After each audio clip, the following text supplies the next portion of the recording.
నిజంగా మనకు ఆశ్చర్యం కలిగించే ఒక సంగతి ఉంది అక్కడ. మారు మనసు పొంది ఒక ప్యాటర్న్ చెప్తున్నారు చూడండి. మారు మనసు పొందాలట, తర్వాత పాప క్షమాపణట, థర్డ్ స్టేజ్ ఏంటట, పరిశుద్ధాత్ముడు వస్తాడట. అంటే ఇది ఫాలో అవ్వకపోతే ఆయన రాడు. మళ్ళీ అడుగుతున్నాను, మారు మనసు పొందాలి, మారు మనసు తర్వాత వచ్చేది ఏంటి చెప్పండి, క్షమాపణ. క్షమాపణ తర్వాత మనకు వచ్చే వరం ఏంటి చెప్పండి, పరిశుద్ధ. ఇప్పుడు బాగా అడుగుతున్నాను, అసలు మారు మనసు అంటే ఏంటి తెలియాలి. మారు మనసు అంటే ఏంటి చెప్పండి. ఎవరు మీకు తెలిసిన 2 మాటలు? ఆ బ్యాచ్ సరిగ్గా లేదా? సరే, నా వైపు చూడండి. మారు మనసు అంటే ఏంటి చెప్పండి, చెప్పాలి. మారు మనసు లేకుండా ఇక్కడికి వచ్చాం మారు మనసు పొందామని చెప్పండి. మారు మనసు అంటే ఇంకా మారు మనసు అంటే అలా ఉంది. మారు మనసు అంటే సరేలేండి, సరిమలంలా ఉంది వారం వినండి. సరే, మారు మనసు అంటే నేను చెప్తానండి. మారు మనసు అనగానే తప్పు జరిగిపోయిందిరా అని ఫీల్ అవ్వడం కాదు. మారు మనసు అంటే జరిగిన తప్పు కొరకు రాత్రులు ఏడవడం కాదు.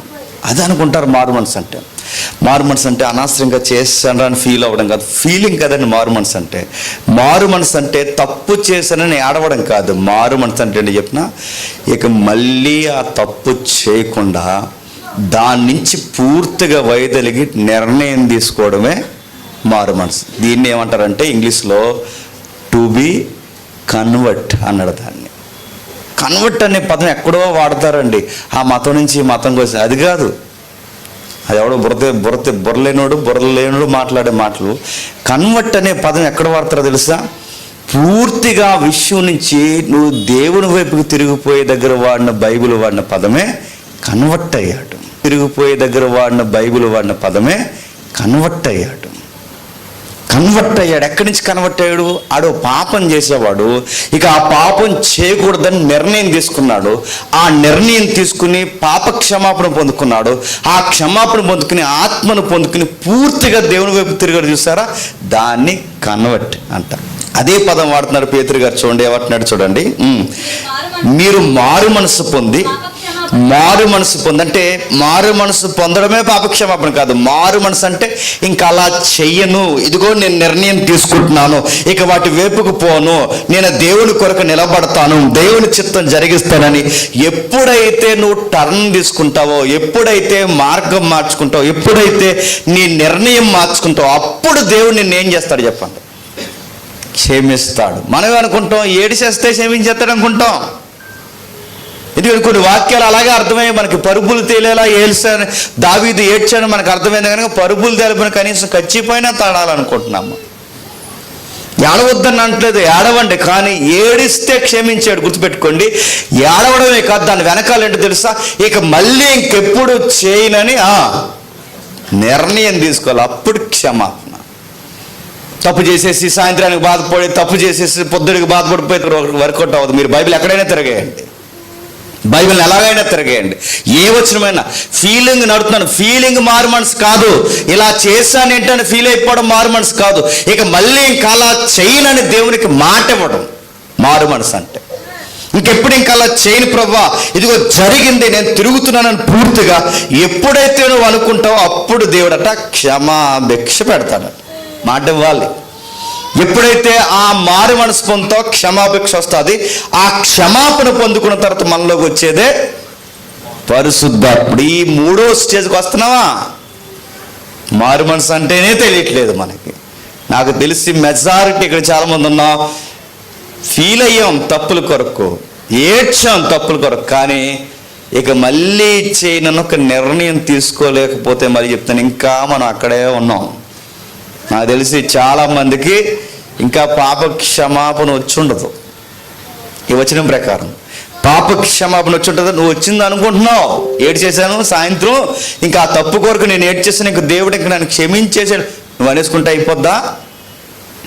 నేను ఏడ్చాను ఇంక దేవుడు నన్ను క్షమించాడు నువ్వు అనేసుకుంటే అయిపోద్ది అంటే, నువ్వు చేసిన మిస్టేక్స్ కొరకు ఇక నేను ఏడ్చేసాను ఇంక దేవుడు క్షమించేసినట్టే నాకు అనిపించేస్తున్నాను. నీకు అనిపించేస్తున్నాను ఎలా?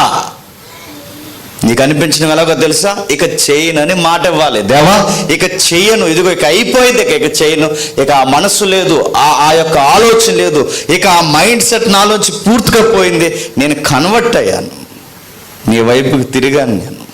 ఇంకా చూడండి, ఇదే అపోస్తల కార్యములు 3వ అధ్యాయం, ఇదే అపోస్తల కార్యములు 3వ అధ్యాయం 19-20. ఆ ప్యాటర్న్ మిస్ అవ్వదు చూడండి. 19-20.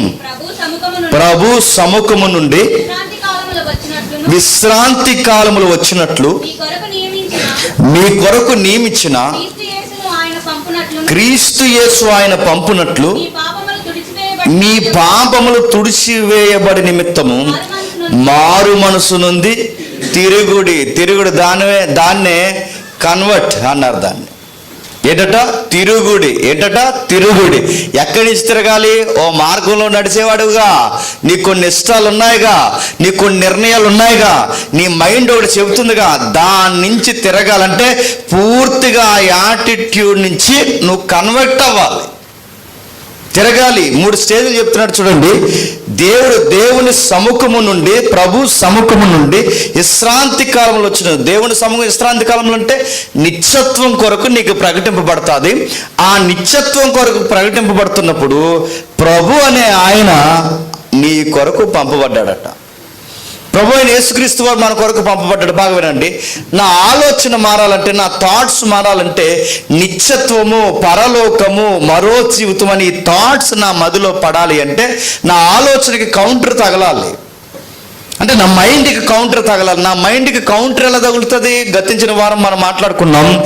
పంపబడి బోధింపబడకపోతే, అంటే వాక్యము చెప్పకపోతే, నా మైండ్కి వాక్యం వినబడకపోతే నాకేం తెలీదు, నా మైండ్ కౌంటర్ తెలియదు.